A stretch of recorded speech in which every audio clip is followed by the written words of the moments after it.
Welcome to RM English academy. आज से हम अपनी YouTube की जर्नी स्टार्ट करने जा रहे हैं। मैं हूँ आपकी इंग्लिश की टीचर। आज का हमारा पहला टॉपिक है टेंस एंड एस्पेक्ट। तो बिना टाइम वेस्ट किए अपना पहला टॉपिक स्टार्ट करते हैं, टेंस एंड एस्पेक्ट। आपको पता होगा बच्चों, टाइम जो है वो 3 मेन पीरियड्स में डिवाइड किया जाता है, present, past and future.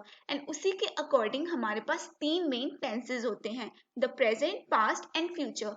Present time जो है वो हमारे आज के समय को रिप्रेजेंट करता है, या फिर जो हम बोल रहे हैं उस टाइम को रिप्रेजेंट करता है। पास्ट टेंस जो है वो हमारे पास्ट टाइम को रिप्रेजेंट करता है, एंड फ्यूचर टेंस जो है वो हमारे आने वाले समय को इंडिकेट करता है। आप यहाँ पर सेंटेंसेस देख रहे हैं। I heard a sound outside, मैंने बाहर से एक आवाज सुनी थी। ये जो सेंटेंस है ये पास्ट टाइम को रिप्रेजेंट कर रहा है, ये पास्ट टाइम के बारे में बता रहा है, इसलिए ये पास्ट टेंस है। आई हेयर अ साउंड आउटसाइड, मैंने बाहर से एक आवाज सुनी है। ये जो है ये अब के समय को दर्शा रहा है, इसलिए ये प्रेजेंट टेंस है। आई शैल हेयर अ साउंड आउटसाइड, मैं बाहर से एक आवाज सुनूंगा। ये जो है ये फ्यूचर टाइम को रिप्रेजेंट कर रहा है, इसलिए ये फ्यूचर टेंस है। तो हमारे पास 3 मेन टेंसेस हैं, पास्ट, प्रेजेंट एंड फ्यूचर। ये जो 3 मेन टेंसेस हैं इनको फर्दर 4 एस्पेक्ट्स में बांटा गया है, indefinite, continuous, perfect and perfect continuous. So there are 12 types of tenses, इसलिए हमारे पास 12 टाइप्स के टेंसेस बनते हैं। कौन कौन से हैं?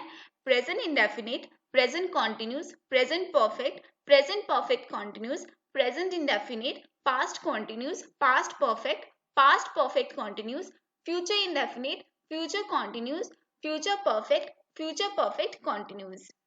आज हम डिटेल में पढ़ने जा रहे हैं प्रेजेंट इंडेफिनिट। प्रेजेंट इंडेफिनिट जो है आपको पता ही है, इसके नाम से ही पता चल जाता है कि ये प्रेजेंट को डिस्क्राइब करेगा, ठीक है, आज के समय को ये दर्शाएगा। लेकिन इसको इसलिए इंडेफिनाइट क्यों बोला जाता है, इसको इसलिए इंडेफिनाइट बोला जाता है क्योंकि जो एक्शन हो रहा है वो जरूरी नहीं है कि मोमेंट ऑफ स्पीकिंग पे हो, कि जब हम बोल रहे हैं उसी टाइम एक्शन हो रहा है, ये जरूरी नहीं होता है। इसमें इसमें टाइम मेंशन नहीं होता है, स्पेसिफिक टाइम के बारे में नहीं बताया जाता है, इसलिए इसको इंडेफिनाइट बोला जाता है। ये स्पेलिंग गलत है, ठीक है, इसलिए इसको इंडेफिनाइट कहा जाता है। सो आगे हम करते हैं, प्रेजेंट इंडेफिनाइट की साउंड क्या होती है, कि आपको कैसे पता चलेगा कि ये प्रेजेंट इंडेफिनिट टेंस है। आप यहाँ पर देखिए, माँ बच्चे को खाना खिलाती है। जो भी सेंटेंस ता है, ती है, ते है पे खत्म होते हैं वो हमारे प्रेजेंट इंडेफिनिट टेंस होते हैं। तो इसकी साउंड जो है वो हमारे पास क्या है, ता है, ती है, ये इनकी पहचान है।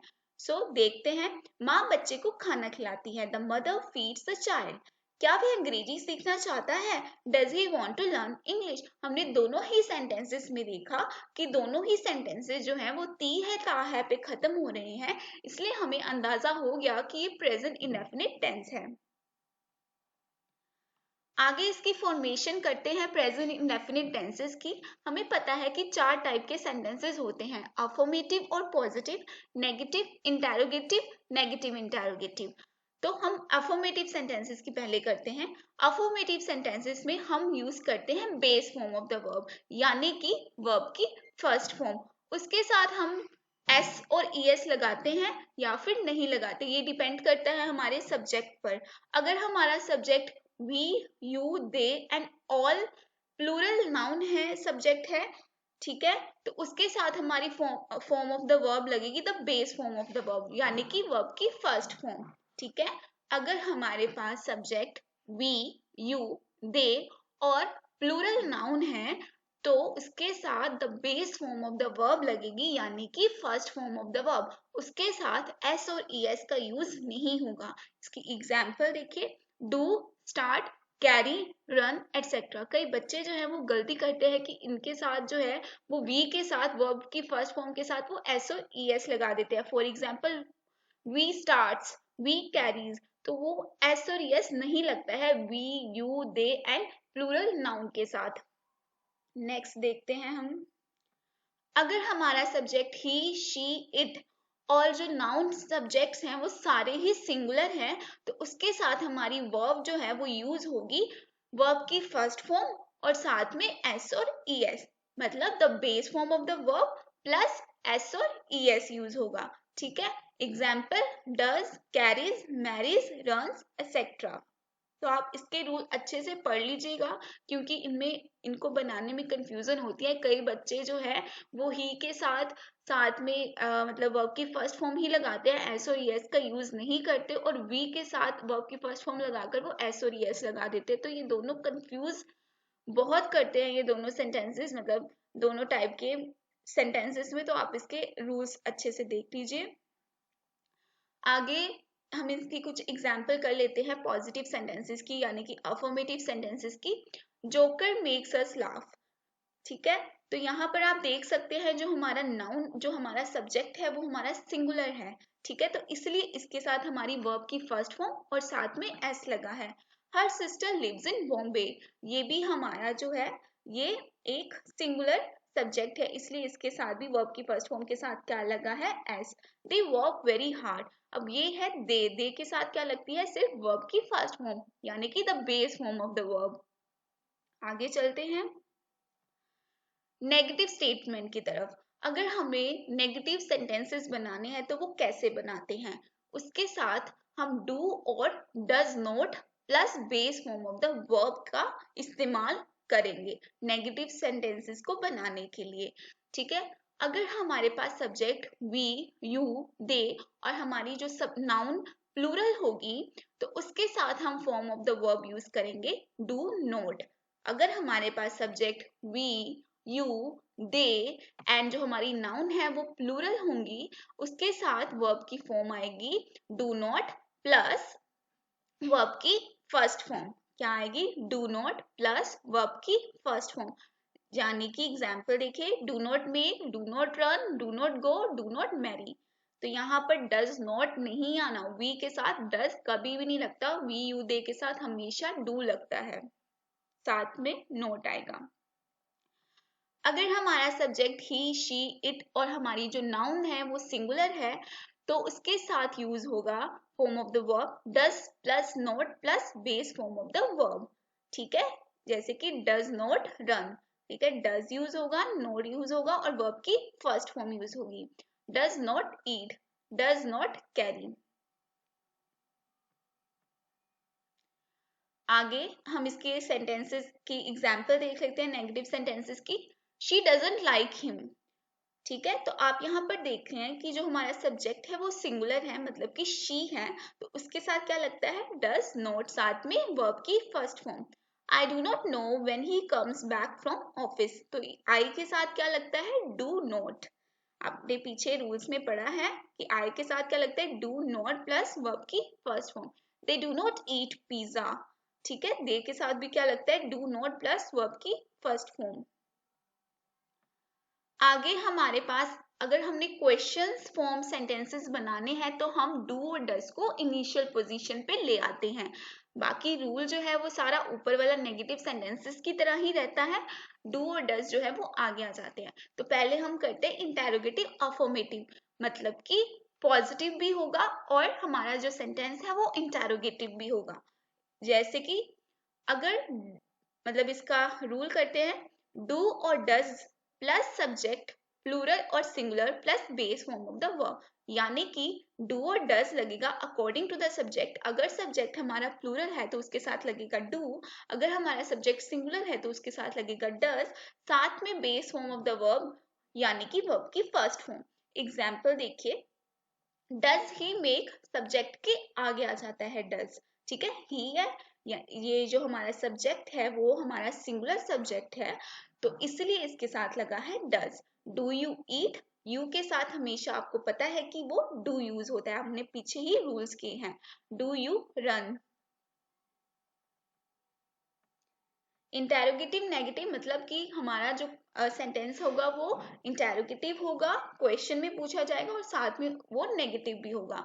उसमें क्या होगा कि do does plus subject plural singular plus not plus base form of the verb, यानी कि अगर हमारा सब्जेक्ट प्लूरल होगा यानी कि प्लूरल होगा या वी यू दे आएंगे जैसे कि हमने पीछे पढ़ा, तो उसके साथ लगेगा डू। और अगर हमारा सब्जेक्ट सिंगुलर होगा और साथ में ही शी इट आएंगे तो उसके साथ लगेगा डज। पीछे जैसे ही रूल्स लगे हैं, बस डू और डज को आगे लेकर आया गया है। साथ में क्या लगेगा, not plus base form of the verb. Example देख लीजिए, ही है तो साथ में लगेगा does. Not make, does he not make. Do they not eat, does she not carry, do they not go etcetera. हम इसके कुछ सेंटेंसेस देख लेते हैं। Examples of interrogative positive and interrogative negative. Do you go for a walk every day? ठीक है, तो यहाँ पर हमारा जो you है उसके साथ हमें पता है कि do लगता है। ठीक है, तो do जो है वो हमारा आगे आ चुका है क्योंकि क्वेश्चन वाला मतलब कि हमारा interrogative sentence है। Do you go for a walk every day? Do plus subject plus verb की फर्स्ट फॉर्म और सब्जेक्ट हमारा क्या है, you है, तो उसके साथ क्या लगेगा, do. Does Sam not work in this school? ठीक है, तो यहाँ पर नेगेटिव इंटेरोगेटिव नेगेटिव सेंटेंस की एग्जांपल है ये। सैम हमारा सिंगुलर है इसलिए इसके साथ लगा है does. Why do you not consult a doctor? तो आप याद रखिए जब भी WH फैमिली के हमारे पास आते हैं सेंटेंसेस तो उसके साथ हमेशा जो WH सेंटेंस मतलब कि होते हैं फैमिली के मेंबर वो हमेशा आगे आ जाते हैं। जैसे कि ये देखिए why प्लस डू, साथ में डज लगेगा, डू और डज लगेगा प्लूरल और सिंगुलर। अगर हमारा सब्जेक्ट प्लूरल और सिंगुलर प्लूरल होगा तो डू लगेगा और सिंगुलर होगा तो डज लगेगा। तो साथ में वर्ब की first form. Why do you not, you जो है वो हमारा मतलब सब्जेक्ट जो है यू है, तो यू के साथ हमें पता है कि वो डू लगता है, हमने पहले ही यहाँ पर देख ली था। आप एक बार फिर से देख लीजिए, रुकिए मैं आपको दिखाती हूँ। ठीक है, वी होगा तो हमेशा डू का यूज होगा। We you they and all plural noun, ये सारे रूल ऐसे ही चल रहे हैं। आपको हमेशा ये याद रख लेना है कि वी यू दे एंड जो प्लूरल नाउन होते हैं उनके साथ डू लगता है। ठीक है, और जो हमारे ही शी इट एंड जो मतलब कि हमारी जो नाउन सिंगुलर होती है उनके साथ डज लगता है। ठीक है, पिछले ही रूल है, आपको बस चेंज लाने हैं सेंटेंसेस में। क्वेश्चन वाले में इंटेरोगेटिव में आपको डज को आगे ले आना है। ठीक है, तो आपको समझ लगी। आप इस सेंटेंस को छोटा करके भी लिख सकते हैं, ये सेकंड सेंटेंस को, does Sam not work in this school. ठीक है, आप इसकी जगह लिख सकते हो doesn't Sam work in this school. ठीक है, नोट को आगे ले जाइए और डज नोट को शॉर्ट फॉर्म में लिख दीजिए ऐसे।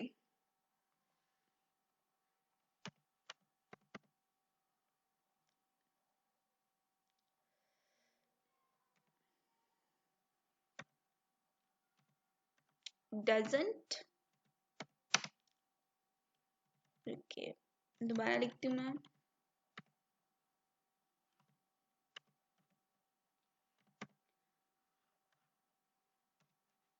डजंट,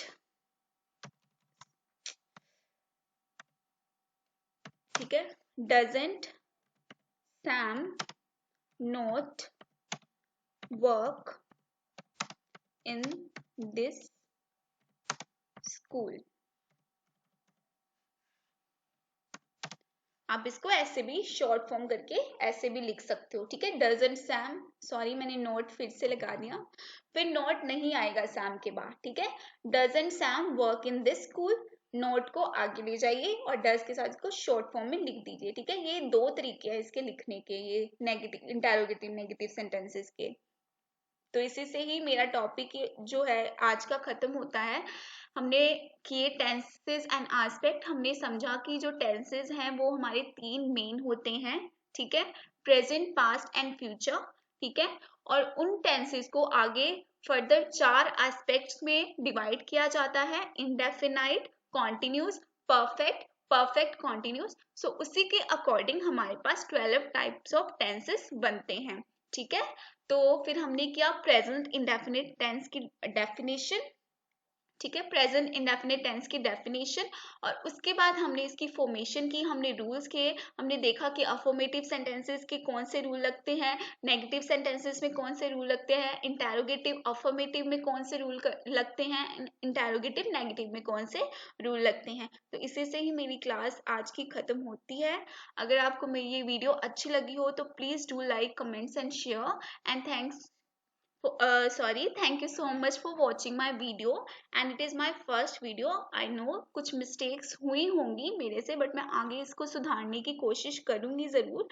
and तो प्लीज़ मेरे चैनल को सब्सक्राइब करना मत भूलिएगा। अगर आपको ऐसी ही मेरी वीडियोस चाहिए, मैं आपको साथ में पूरे नोट्स भी प्रोवाइड करूंगी। आप साथ में यूट्यूब, मतलब आप जब वीडियो देखोगे तो आप पॉज करके आप ये नोट कर भी सकते हो। ये बहुत ही इजी मैंने नोट्स बनाए हैं खुद से, तो आप प्लीज इसको जॉट डाउन भी कर सकते हो अपनी कॉपी में पॉज करके वीडियो को। And thank you so much for watching my video, and keep smiling students, and wish you best of luck for your future. Thank you so much.